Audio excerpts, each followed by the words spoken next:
សួស្តីដូចជាជំរាបសួរបងប្អូនរបស់គ្នាតែនេះខ្ញុំតែរំលែកវីដេអូមួយដើម្បីជូនបងប្អូននេះជាកម្មវិធីរបៀបរបបបែបប្រពៃណីជនជាតិដើមភាគតិចប្រកួតធ្វើកម្មវិធីតែកឋានក្នុងអំឡុងពេលសពនឹងយើងកប់ទុកតមួយឆ្នាំ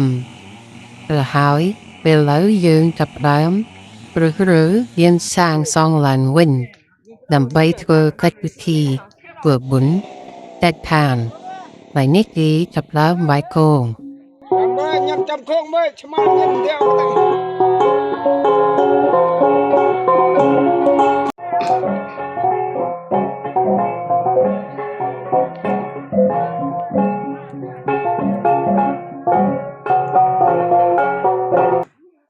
ពីវ័យកងចាប់ហើយពេលនេះគេចាប់ផ្ដើមធ្វើសាងសង់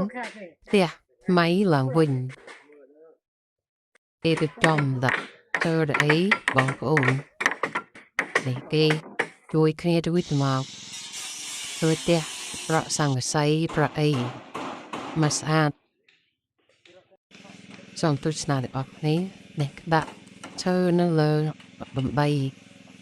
តែងលម្អឲ្យផ្ទះនោះវាស្អាត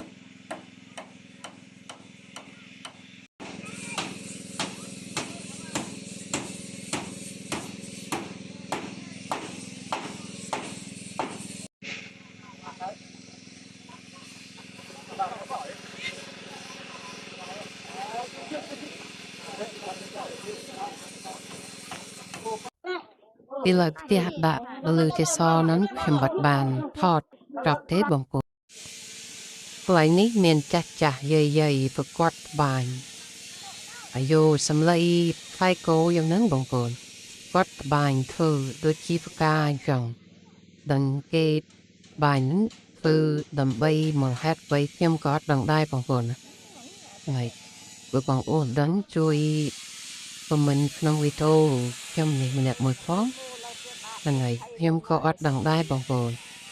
តែគាត់ចង់ធ្វើដូចជាផ្កាអញ្ចឹងវាទៅឆ្កោមអញ្ចឹងណាហើយខ្ញុំក៏អត់ដឹងអត់យល់ខ្ញុំជួពួកគាត់ថា